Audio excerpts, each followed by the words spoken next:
Welcome, everyone. Yes, we can see the transcript.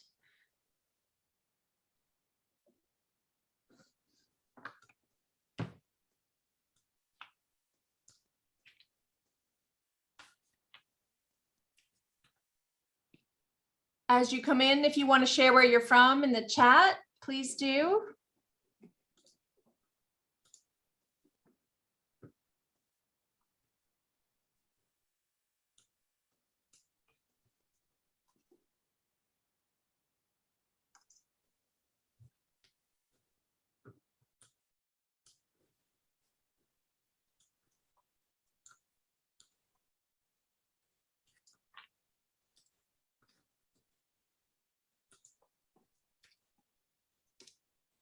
All right, welcome to tonight's webinar, Racing Up, Grounding Our Understanding to Effectively Talk About Race and Racial Justice. You have the link in the chat to save the deck as your own. And I am going to pass it to our executive committee member, Christine Sampson Clark, who will welcome you further. Thank you. Hi, thank you. I am Christine Sampson Clark, and I'm a 9th grade math resource room teacher in Trenton, New Jersey. I also sit on your NEA executive committee, and I'm excited to be here tonight because one of my assignments is around our work on racial and social justice. So I'm glad to be invited to open up for you today. We're going to go to the Land Acknowledgement. Or I think the mission statement. Thank you. We'll start with the mission statement. The NEA's mission is to advocate for education professionals and to unite our members and the nation to fulfill the promise of public education, to prepare every student to succeed in a diverse and interdependent world. This webinar series addresses professional issues that impact you, and this is another benefit of membership. Please share widely and cite your source, which is the NEA. Thank you so much. I'll do the land acknowledgement next. We begin by acknowledging that all of us participating on this call reside, work, and are meeting on the traditional lands served by America's First Peoples. We honor America's First Peoples and all elders, past, present, and emerging. And we are called on to learn and share what we learn about the tribal history, culture, and contributions that have been suppressed in telling the story of America. Today, I would like to share my recent learnings about Crazy Horse, or more directly translated from Lakota, his horse is crazy. This weekend, I was in South Dakota, so I went to pay respect to the history and contributions of Crazy Horse at the Crazy Horse Memorial. The memorial is still in progress of being completed, but it is honoring Crazy Horse, a member of the Oglala Lakota of Rapid Creek. Crazy Horse was a mighty Lakota warrior who in 1876 led a band of Lakota warriors against Custer's 7th U.S. Cavalry Battalion in the Battle of Little Bighorn. Later, though, Crazy Horse was murdered on September 5th, 1877 in Nebraska by an infantry guard in an attempt to restrain him for arrest. If you get a chance to visit Crazy Horse, South Dakota, which is not far from Deadwood and Rapid City, South Dakota, please visit the memorial and the museums to learn more. Thank you so very much for your time and dedication to this work. This is our 5th webinar of our national series for the school year. This webinar is one way that the NEA is trying to support members in our professional work. The topic for tonight's webinar is deeply relevant for the world around us right now. Many of us find ourselves having brave conversations about why it's important to discuss issues and topics related to race in the classroom.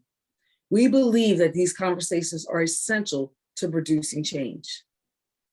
As a reminder, the NEA is not endorsing any particular product or platform that may be discussed during tonight's webinar, but instead, these webinars are led by experienced members like yourselves and expert staff talking about the tools and resources that they have found relevant to the work in their spaces.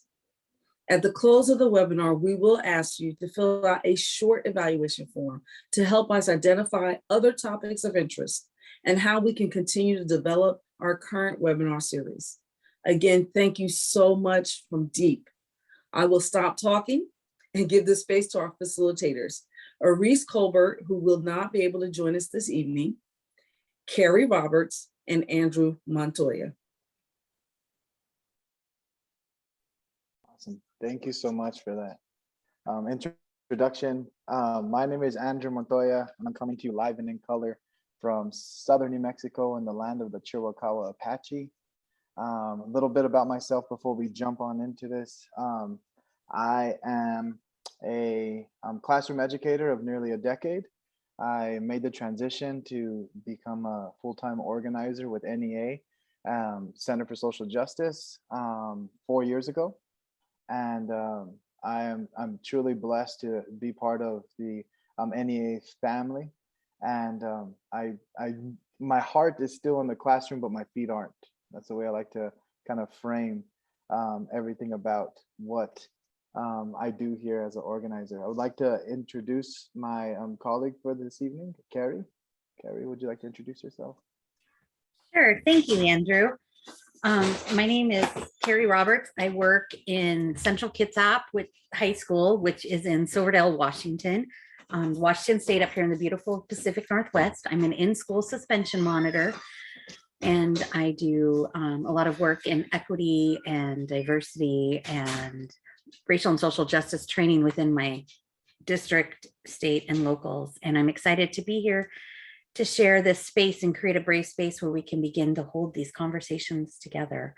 I taught Head Start, and I think that's probably about all for today. Awesome. Thank you so much, Carrie. And would love to acknowledge Arise Colbert. She's playing hooky this evening. Her absence was excused, so it's okay. She actually is spending the evening with President Becky Pringle in Iowa. Becky's on a tour right now, visiting members throughout our country. And she's actually in Iowa this evening with Arise and her state affiliate. So wanted to give a special shout out to my sister Arise, because a lot of her heart and a lot of her experience is informed in the slides that you're about to see and learn from this evening. So as we come into this space, it's really important to understand why we are here, right? Yes, you got an invitation. There's a link that you clicked on and you pre-registered, which is amazing, but it's deeper than that. You had a interest in the topic, but I think it's really important that we lean heavily into the community that we're hoping to build here for the next 50 or so minutes. It's important to understand whenever we're having conversations about race in the classroom, in the community, in our schools, in our places of work, it's important to understand that the relationships are extremely important in these conversations as well, right? So as we join together this evening in community, please make sure that we are coming into this space with that open heart as well as that open mind, right? If you haven't done so yet, I invite you to change your name and your pronouns in the Zoom feature, just so when we do go into that question and answer mode, that we make sure we get those right. And then also using the chat feature, it'll be really important for us to kind of frame this evening session with conversations about race are important to you because why? So if you could take the next 2 minutes or so, 90 to 120 seconds, to answer that prompt in the chat box, that'll be most helpful. So conversations about race are important because. So fill in your because in the chat box, please.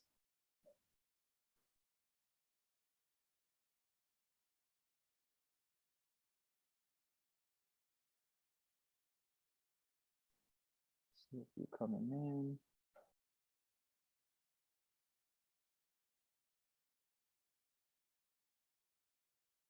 Conversations about race are important because bilingual students suffer from the burden of discrimination. hoping to support them properly. Shout out to you, Jason. Thank you. Angie, because they lessen the stigma around tough convos. Most definitely. Wonderful. Deborah, because I teach diverse students that want to be uplifting and truthful. Ooh. Teach the truth, sister. Teach the truth. I love it. It is. I like reading that we can't begin to make change if we're not willing to talk about it. Mm. Mhm. Yeah, these are beautiful. It's important to put yourself in somebody's shoes. Yes, Lawrence, for sure. Mhm. Yeah. Help us touch on issues that are often ignored. Yes, ma'am. Ignored or silenced. There's a lot of silencing that's happening as well. Awesome. No, these are wonderful responses. Thank They're you. moving everyone. so fast. I know. This is great. I love this. I love to see that active engagement in sessions like this. This is beautiful. Awesome. Wonderful. So as we continue to have our hearts and minds open throughout the duration of our session this evening, please continue to engage in our thoughtful approach to how we're learning some topics and ideas, but we're actually putting them into practice. It's important to see what we're doing this evening, not as theory, not as content that we're just going to write down and refer to from time to time in a notebook, but actually topics and ideas and concepts that we can actually put into our practice, right? Put into our practice in the lunchroom, put into practice in our classrooms, in the library, in the media room, right? So it's really important that we continue to see ourselves as practitioners of the topic and concepts of having conversations about race. So thank you so much for engaging in our little moment to arrive activity, and we're gonna move forward. Andrew, can I take a second here for Yeah, one thing? yeah. We're using the chat as a way to converse with one another. In this format, there's also another option called Q&A. So if you have a specific content question, please use the Q&A so that we can see it, because there's so many of us. We can make sure your question gets answered. So we want to keep this conversation going and hear and be able to respond to your questions as they may come up. For sure. So, okay, sorry. Thank you. Our community agreements, these, as I said, are those approaches that we take to build that community, right? To create that openness, that brave space that Carrie mentioned earlier. So we're hoping that each and every one of us throughout the duration of our time together stays engaged. Let's not check out. If something is difficult, a topic that makes you uncomfortable, dig a little deeper. Dig a little deeper in why that level of discomfort is taking place, and stay engaged. Stay engaged, because we're going to hopefully come full circle and close some of those gaps that exist. Speak your truth whenever we share in our community space. It's important to speak from I statements. Let's not say, well, this person or that person or these people. Let's make sure we speak our truth, our own perspectives. Experience discomfort. That's when growth takes place. Growth takes place in those spaces where you're connecting with your feelings, and the learning is taking place and transforming your teaching, as well as your view of the world around you, right? Expect and accept non-closure. It's important to understand we're not going to solve all the racial and social justice ills of our community and our classrooms in the next 50 or so minutes. I wish we had that ability to do that, but it's important to understand this is a step on that journey for justice in education. This is a step that we're taking to continue to learn and develop these skills so that we can become an educator for all our students that I know each and every one of you strive to be each and every day, right? Maintain confidentiality. It's that Las Vegas rule, as I like to call it. What is said here stays here, but it's also important to understand what is learned here leaves here, right? So let's not just hold on to what we learn here. Let's take it with us. But when we share our experiences, it's important that we remain in community, and those ideas and and experiences that are being shared remain in our community space. All participate. Let's make sure we all have our time to engage and participate and honor time. We're going to have that dead stop here in the next hour or so, 44 minutes now. But it's important to understand that time is very important, and we appreciate each and every one of you for spending your time this evening with us. Because I know there's a stack of ungraded papers right next to your computer right now that you could probably be getting into. But thank you so much for taking your time to be with us this evening. Today's learning, this is kind of our agenda, our roadmap of sorts. Welcome and introductions, took care of that. Centering race, levels of racism, shifting perspectives. Then we're going to go through some tips, educator tips that you could actually put into that educator toolbox and take with you when you leave here this evening. It's important to understand that we're hopefully equipping each and every one of the 41 participants on tonight's webinar with some tools that they can take and apply to their practice, to your practice tomorrow as you walk into your classroom, walk into your building, walk into your workspace. And then moving forward, some next steps in closing. So it's going to be jam-packed. Hopefully your shoes are tied and nice and tight. And we're gonna hit that road run.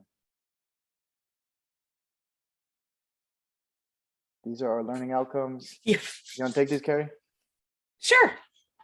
Learning outcomes. So thank you, Andrew, for setting the space for us and creating this community and brave, open space for us to talk. Because as Andrew's pointed out, this is a journey. And a lot of it is going to focus around self-reflection and communications.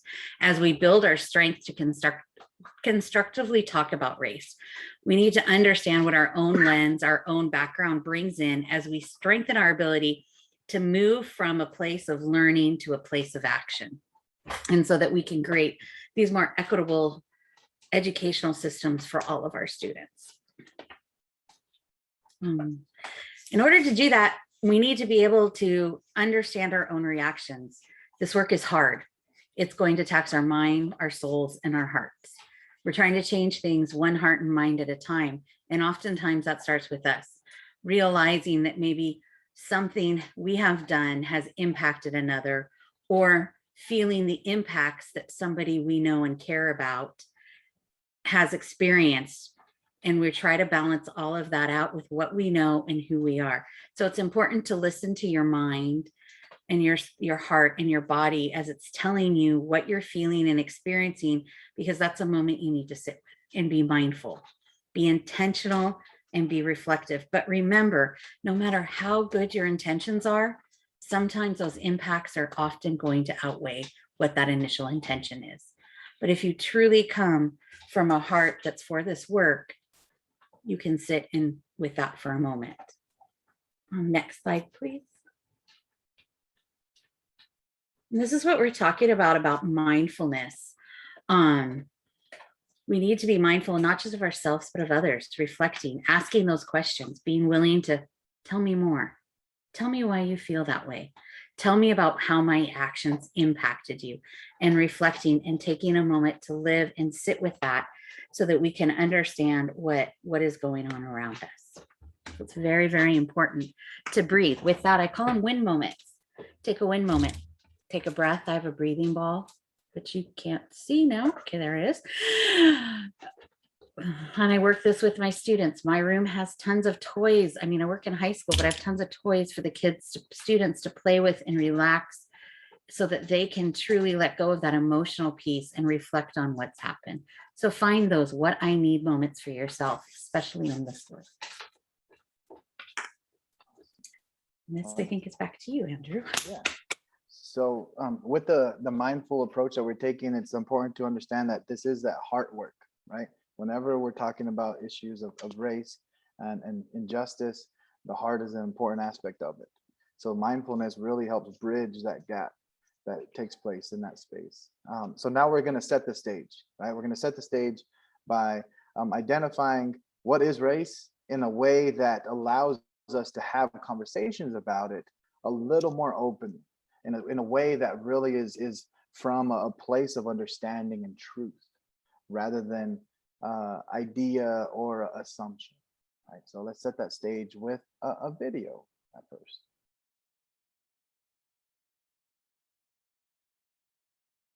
Race may seem unimportant, but it's something that's prevalent in our society today. So why are conversations about race important?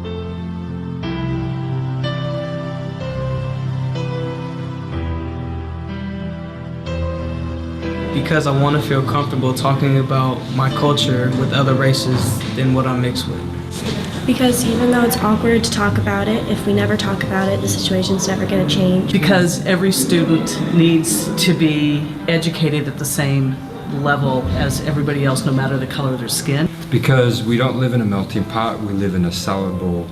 And with that diversity, we have stereotypes and misunderstandings. Because of my own comfort and discomfort in different educational settings as a person of color. Because when I try to talk about race in class, students isolate me and belittle me.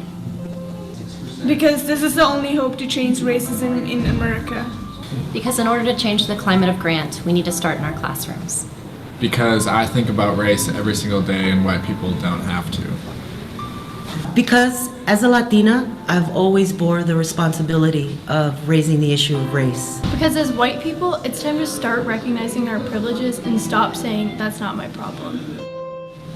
Because we like to pretend we live in a post-racial world, but the very schools we go to and the neighborhoods we live in are based on redlining from the 1950s. We live in a very racial world. Because. Because. Because. Because. Because. Because. Because. Because. Because.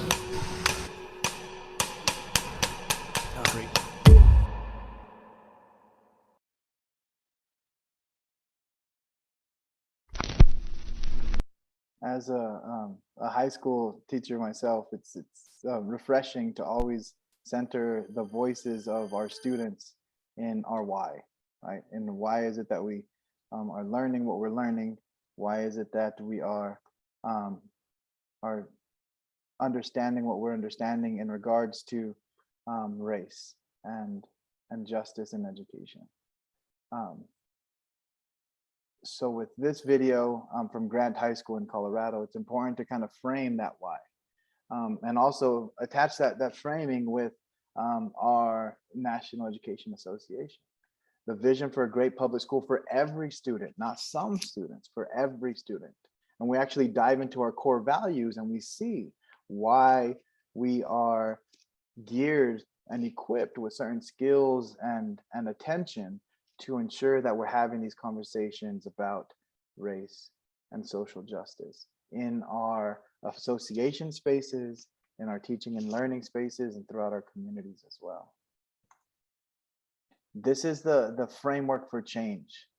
These are the tools that we use in the field of organizing around education justice to ensure that those inequities and injustices are being not only addressed, but being challenged and changed. So awareness, capacity building, and action. This is a cycle, right? Some of us are starting at the very beginning of the awareness phase, just that light bulb moment, right? Understanding what is race, how and why it matters. Some of us are in that capacity building stage, right? We're bringing individuals together. We're building power, people with resources so we can take action, right? So we can actually organize around these issues that are throughout our communities, our schools, our districts. And there's some good questions that are coming up in the Q&A box that we'll address for sure here in a little bit. But it's important to understand that the framework for change, the way we're going to fight for a better tomorrow, a more just, a more equitable tomorrow, is by using a framework for change just like this, right? This isn't the end all be all. This is one that we have found success in using and organizing around education justice issues throughout our association and the affiliates all across the country. So awareness, capacity building, and action. And with that, Andrew, I think this is a good time to address the question in the Q&A, because it's talking about what we can do and how we can combat misinformation of CRT and a lot of these chequities that we see districts doing. And this is one way we do this, is awareness, understanding where we're coming from and what we're seeing that those around us that we work with know or do not know about critical race theory or about social and racial justice, and how can we better educate them. And yes, we need to do more than just lead by showing best practices, but that's where we start. You have to live in that purpose and that why of what you're doing. You have to let everything exude what it is that you want to see the change coming forward, and bring to that, stick to the facts in the conversation. Be that buffalo, walk into that storm and bring along the facts of what you are and are not teaching. Understand your own awareness of the topics too that you're struggling, so that you can move into that zone of learning where push that your discomfort and you can continue to add. And we have some more tools and tips later on that hopefully we can kind of keep addressing this question throughout. Awesome. Thank you so much, Carrie, for sharing that. This is another video that centers the experience of youth, and it frames our conversation about race around the institutional aspect of it. So this is going to be a precursor to some deeper conversation about the different levels of racism. But this one is a really good one to kind of get us started with that concept.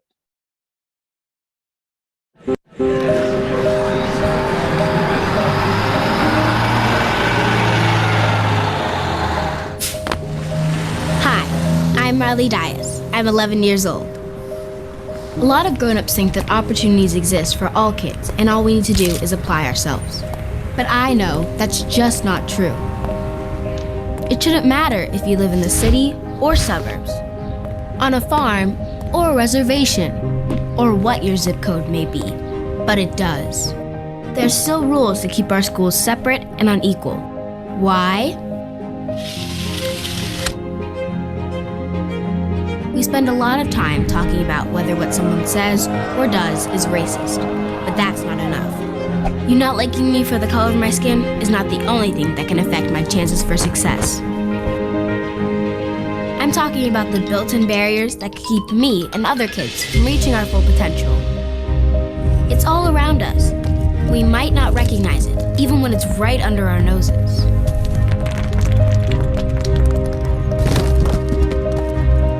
Like, remember that time I had to start a campaign just to get books in my library about kids who look like me? Do you care enough to look closer, to talk to each other, to your students, to your communities? We've got to change the dialogue, because when we do, you'll be amazed by all we can accomplish. I'm looking at you.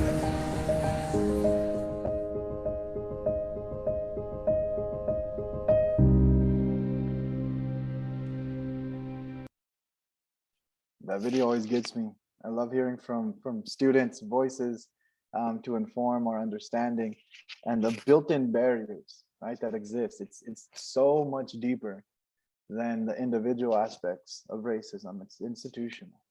So that's going to be a big focus of our conversation this afternoon, or this evening. Sorry, I live close to the West Coast, so my time is a little off. When we talk about the institutional racism aspect of the issues at hand, it's important to understand that we ask this question. This is our essential question of the day. Being an educator, this is what I would write on my whiteboard before we get into our learning for today. What would a great public school look like, feel like, and sound like? Right? Marley said it so beautifully when she had to start a campaign just to make sure that there was books in her school of children that look like her in those books, right? How many of us have opened textbooks that we use or that we're assigned to use in our classes, and we see a different approach to what needs to be taught, right? We see a book full of faces that don't look like the students in your classroom, right? And that's one of the realities that each and every one of us faces throughout the country, each and every day, right? So it's really important to start to understand and ask ourselves these questions. Centering race, we also have to understand before we get really deep into it, right? Race is not scientifically real. It was socially constructed for economic, political, and social purposes, right? We see that, yes, race is that construct that created that societal hierarchy, right? We see that race and racism, right, in our institutions, in our educational system, requires certain elements, right? So when we're talking about racism, there's race prejudice plus power, social and institutional, right? You can't have one without the other, right? This is where we really combat that reverse racism, right, ideology, right? When we talk about reverse racism, then we have to really go back to our defining of what racism is, right? Can reverse racism truly exist? Is there social and institutional power by those individuals who are claiming reverse racism, right? It's really important to kind of take that step back and truly understand racism from this perspective, right? It's different from racial prejudice, hatred, or discrimination, right? It's very important that we understand racism requires, right, one group having the power to carry out systemic discrimination through those major institutions of society. That's how we define racism at NEA. That's how we define racism throughout our organizing efforts of education justice. Racism equals prejudice plus power. There's levels to this, right? There's levels to racism. So it's important to understand the internalized and interpersonal are at the individual aspects of it. And then the systemic are focused on institutional and structural. Let's do a crash course real quickly through these. You're gonna have access to these slides after the fact. Our awesome host this evening continues to put really great links in the chat. So make sure you save those, bookmark them for a later time. Internalized racism lives within individuals. This is where implicit bias is created, right? These are those inside our mind aspects of racism, right? This is where prejudice, xenophobia, and those internalized oppression and privilege comes to play, right? We also understand when we're talking about the individual aspects of racism, right? There's that interpersonal one, right? This is the one that makes headlines. This is the one that you see put on loop on mainstream media, right? Interpersonal racism occurs between individuals. Once we bring our private beliefs about race into our interactions with others, this is what it looks like between one another, right? Some would argue there's not so much of this happening, right? Some would argue there's a huge increase of this happening in the past handful of years, right? We have to actually understand that this is so much deeper than interpersonal racism, right? So much deeper than that. That's when we start talking about the institutional aspects of racism. This occurs within institutions. School systems that concentrates people of color in the most overcrowded, underfunded schools with the least experienced educators, right? This is where we see students of color being suspended and punished at such a higher rate compared to those students who are not, right? Institutional racism, right, occurs within institutions. Then there's structural racism, right? This is where you see across institutions, right? The big example that we use here is the racial wealth divide, right? Where whites throughout our country have many times more wealth than people of color, right? And this is generations upon generations of discrimination and racial inequity across institutions, from the educational to the financial institutions, right? So this is where we see how deep racism gets in our society here in the United States of America. Andrew, can I just add something to that really quick? For sure. There's a question in the chat, and I think it fits it perfectly because it was about income levels contributing to inequity in schools. And yes, the economic injustices that our students and families face do contribute to issues, but we need to look farther than that and deeper. We need to look what has led into those economic injustices and in the inequities. What type of redlining has taken place to keep people of color out of neighborhoods that are more affluent, out of the schools that have the resources that they need? What is happening in our discipline procedures, that preschool to prison pipeline that is causing students to not get all the opportunities that they need? Because let's face it, it is not an achievement gap, it is an opportunity gap. So it's that while economic injustice and inequity does play a part, it's a symptom of what the larger structural racism and institutional racism that Andrew was just sharing with us. Yeah, thank you, Carrie. And thank you, Kelly, for asking that question. It's important to understand, and this is the way I really like to frame it when I'm giving sessions like this and having us dig a little deeper, is everything is not only about race. Everything's not just about race, right? But it's important to also understand everything is impacted by race in our society, right? It's really important to understand everything is not solely about race, but everything is impacted by it. You look at any benchmark of success. You look at any childhood well-being research and data that's out there, right? And you always see students of color at the bottom. Why? Because our institutions continue to inform, right, these racist underpinnings, right? And yes, a lot has been done, but there's still so much more that can be done and needs to be done to truly close that opportunity gap, like Carrie was saying, right? So everything is not about race, but everything is impacted by race. What is implicit bias? This is where we really start to break down internally, right? That inclination of prejudice for or against one person or group, right? That bias can be shared by those who are in those positions of power as well as those who aren't, right? When we talk about bias, it's important to understand that it's our job to call it out internally, right? It's our job to identify where it comes from, right? Something. Yeah, go ahead. I was just say something important too about implicit bias is we don't always know we have them until we're faced with a moment that causes it to come into our recollection, come into our own knowledge and awareness. It is in that moment that we have to make a decision on what we want to do. By saying we have implicit bias is not giving guilt, shame, or any of that. What it's saying is we are people with lived experiences that have taught us some messages we didn't know we had. And we need to be aware of what that is as we move in. Exactly. That's so true. So true. Explicit versus implicit. This is a great visual that really kind of allows us to look inside, right?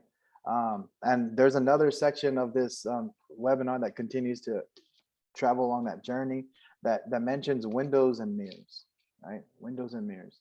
It's important to look into that mirror and really see where the bias exists, but it's also important to look outside that window, right? And look at the institutional level, right, of bias that exists as well, right?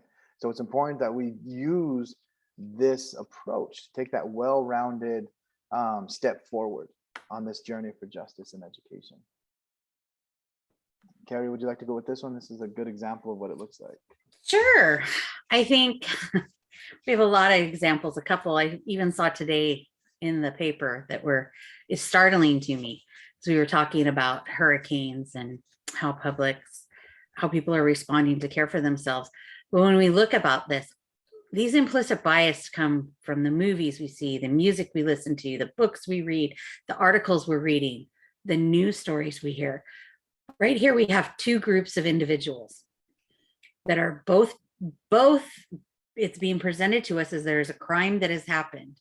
When you look over here with the 3 white Iowa wrestlers, they all have suits and ties, and they're presented as someone pending burglary charges. And then with the assumption of there's a level of innocence possibly here. Now you look to the next picture, we have 4 Black men who are being investigated.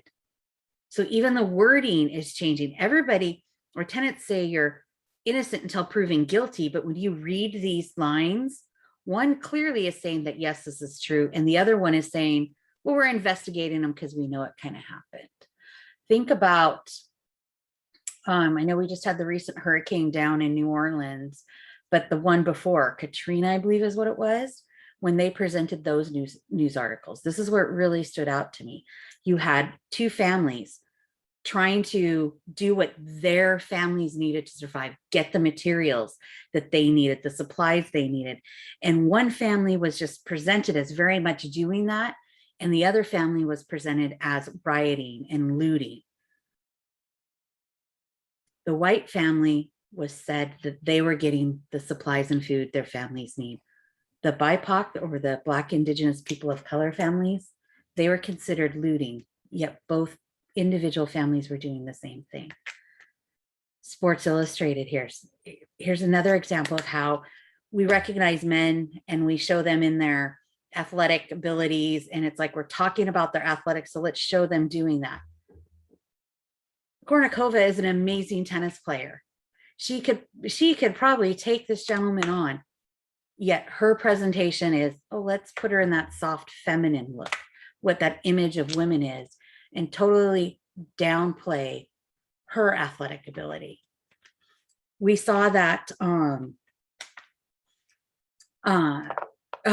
I like that, Vernon. Yes, mug shots versus yearbook pics. You're right. That's kind of the other thing. That would be a good way to describe that. This right here is an example that the American Red Cross just used. I believe Andrew said it was what, 2016 or 2017?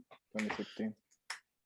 To describe pool rules. If you look, and I just want to give you a second to look, and if someone could put in the chat if they see what it is that is, what messages are being sent here. There we go.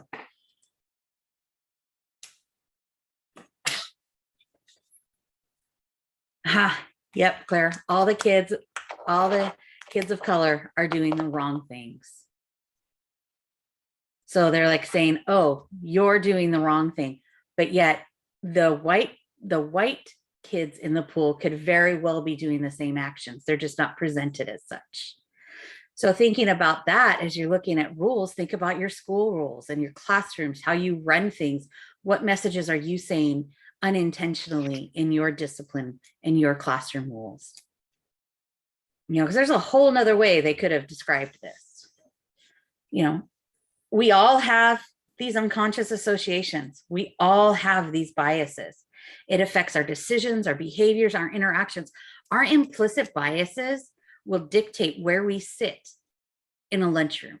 When we go to a training, if we ever go back in person, where you sit and who you break bread with, your biases will tell you. They will tell you, you can have positive ones and you can have negative ones. You know, we spend a lot of time talking about our negative, but let's face it, positive also impacts our decisions. Really quick, do a scan of all the students you work with. Who are the ones you get along with? Who are the ones that are easy for you to connect with? Those are positive biases that you're balancing on to build a relationship with the student. So now think about, what are the ones that you are struggling to connect with? What are some of those reasons? And how are your biases negatively impacting those? You know, consequences of these biases, we just start making decisions that cause more and more opportunity losses, which in the end causes less ability for our students of color to maximize their own potential and to bloom and grow into what they are meant to be. When we just assume that this young Black male is talking out because he's being disrespectful and we take him out of class, we're taking him out of his educational opportunity. Or how about the fact that preschoolers are being suspended because they can't sit still for 3 minutes? I don't know how many preschools. I taught preschool for 10 years. I know how hard it is to get a 3-year-old to sit still for less than 5 minutes. That's not necessarily something that's wrong. You know, we need to look at these. What are we doing now that are going to create damage later for our students? This is a great video. As you watch this, pay attention to what you're seeing and what kind of emotions and thoughts it evokes for you.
So as you're seeing this, like was just put in the chat, the microaggressions day after day, those little things to invalidate who you feel you are, that give us all these messed up messages that are in our heads that tell us we're not enough because of something that can't be controlled by us.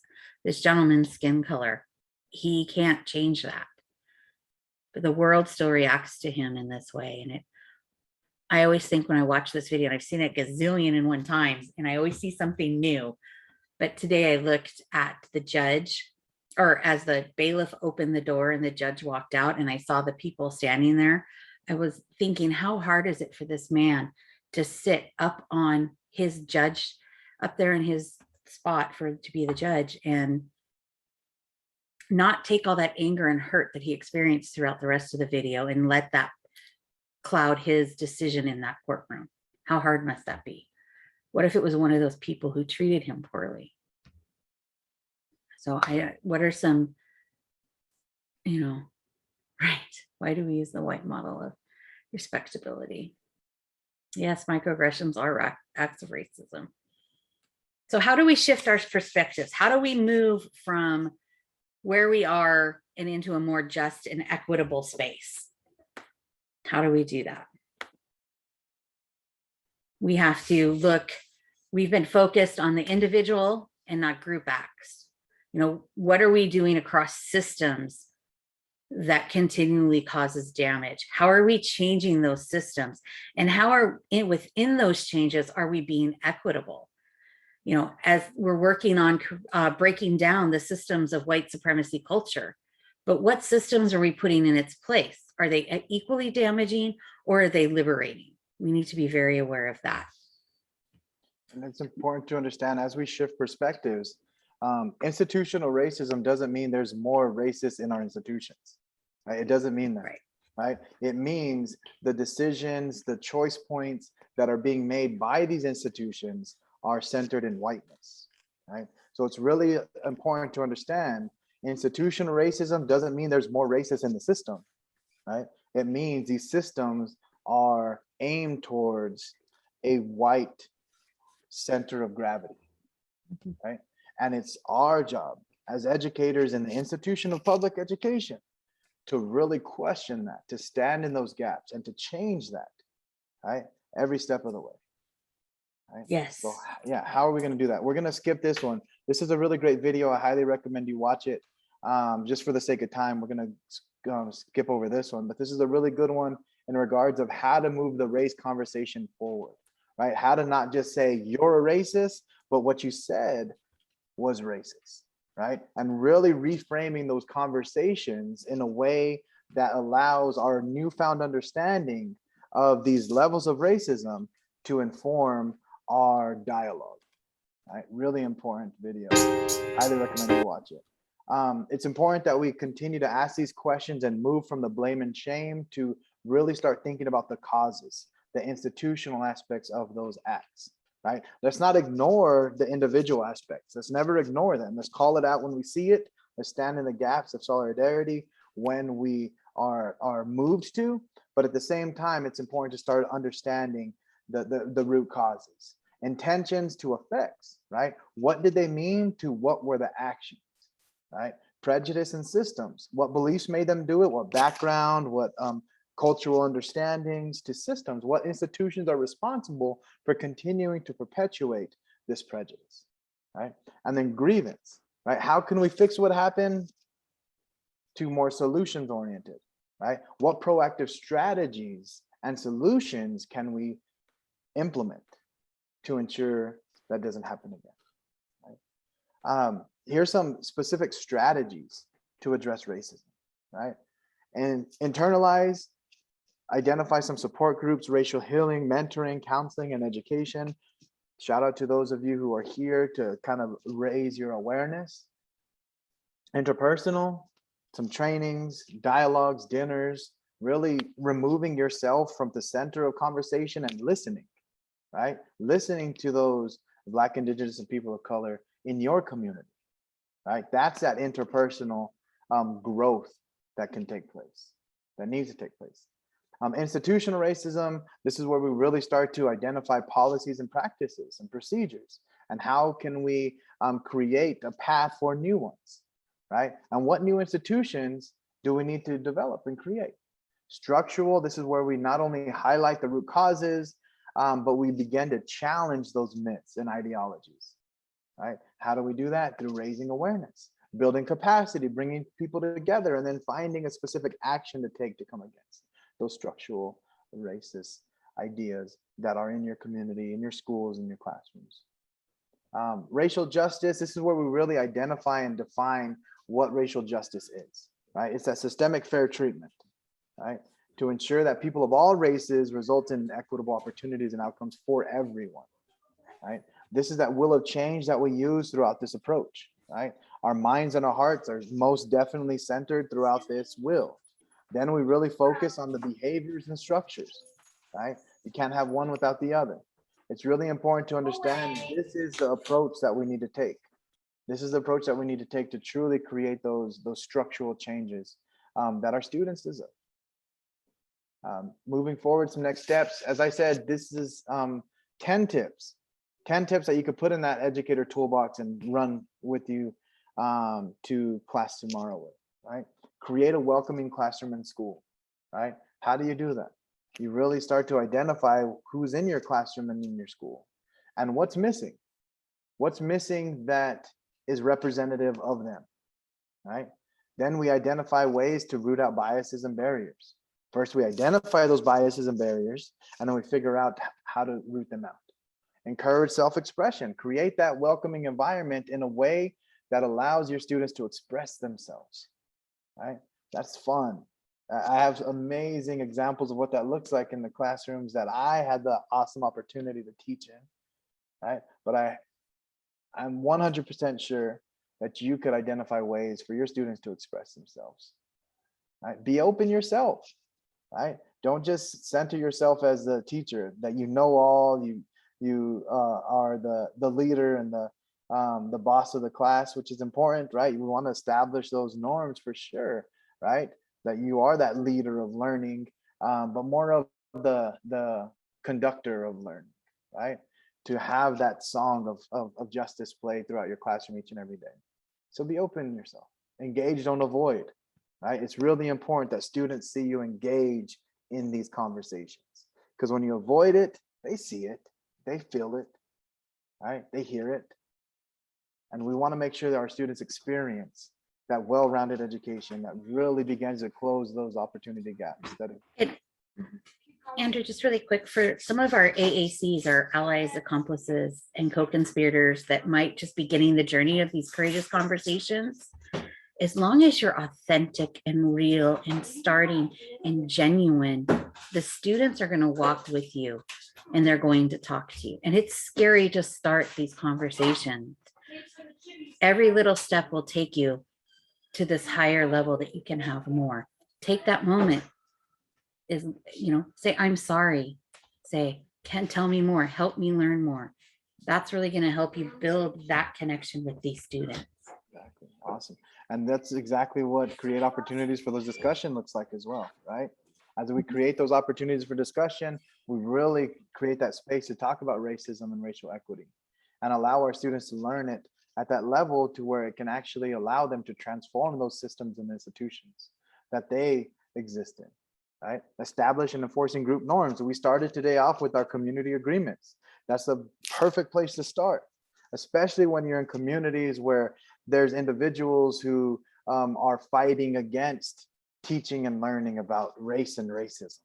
It's really important to establish those community agreements so everyone comes into this space with that open heart, open mind, and they want to center what's right for all our kids, right? And if they don't agree to those community agreements, there's the door. But at the same time, that door remains open.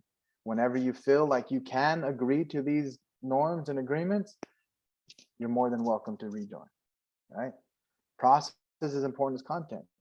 Those norms, the community agreements, super important. Model those values and vision. Really center those values and vision, because that's where the reaching across the aisle, building bridges, not walls, takes place.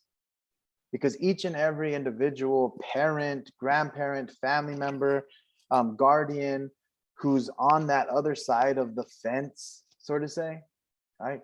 They have values and a vision for their child that I'm sure you can relate to.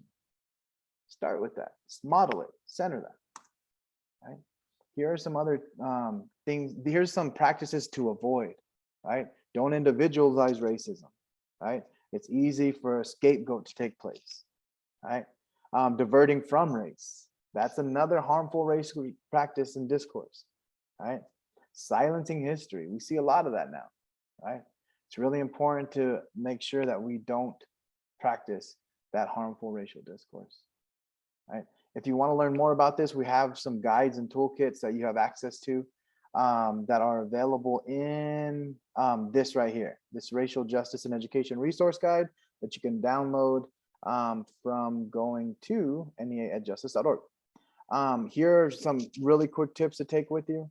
Apply that racial equity lens and tool to your decisions. Who's being impacted by this negatively, right? Really identify who's being left out, whose voice is not in the room. Racial equity lens, right? Really being aware of that. Share your story and experiences. Speak when you see injustice and inequity. Speak up. Listen to your students and families. Create those partnerships in your community. That question that came in the Q&A earlier. How can you make sure you're standing up against those who are anti-CRT? Find those groups and those organizations that are centered in your same values and belief systems. Partner with them. Speak out in those public meetings. Surround yourself with those individuals who are passionate about fighting for justice and truth in education. That's a way to do it, right? Not the only way, that's one way, right? Here's some recorded webinars, NEA Storefront, it's hyperlinked. Once you get this, you can click on it, find some really great resources. As I said, here's some really great ones right here. There's a really great workshop that's coming up on the 27th, I believe. Carrie's gonna be leading that one. And it's about confronting white nationalism in schools. Highly recommend that one. Here's some more guides and tools that you can use. If you're not part of the Ed Justice League, I highly recommend you sign up. You get some tools and support, some really cool posters, stickers, resources for social and racial justice in education. And then here's a commitment that we hope you take with you as you review these slides. You take these with you and you really try and take those steps along this journey after this webinar. Use this webinar as a springboard to bounce into a more just future. Really solid quote by the amazing Queen Maya, right? Do the best you can until you know better. Then when you know better, do better. Be better. This is an important slide. I highly recommend each and every one of you complete our exit ticket and feedback. The link should be in the chat box right now. Our amazing chat box fairy, Jennifer, is gonna drop it in there. So I highly recommend you do this exit ticket. It's great opportunity for us to continue to do wonderful webinars just like this one in the future. If you are interested and feel like it's something that can be useful to you and your practice. Here's our contact information. Please use it. Find us, email us. We want to be a resource. We want to be helpful to you and your educational practice. So let us know how we can help. More resources and webinars. Check them out. Really great catalog. And that's it. Carrie, would you like any parting words? There's a question in the chat I can't answer that maybe Jennifer can answer. Oh, okay. About saving the links. Yeah, so if you can, I'll put it in the chat again, the link to the slide deck, and then you can get all the links. That's the easiest way. But also if you go to the storefront, which we posted in there in a few days, you can get the recording, the slide deck again, and you can get a certificate of attending if that is useful in your state. And I just want to thank, I know they're pressed for time, but I really want to thank Andrew and Carrie and Christine for taking on a really important subject and being with us tonight. I found it, every time I watch one of these, I learn more. So thank you so much. And if they have a few minutes, maybe they can, you put a question in the chat, they may be able to answer it, but we're out of time. So yes, thank you. Yes, and before you leave, thank you for sharing space and time with us and being willing to take this step on this journey, because this is where it starts. Awesome. Thank you so much, everyone, for being here. All right, I'm going to stop recording.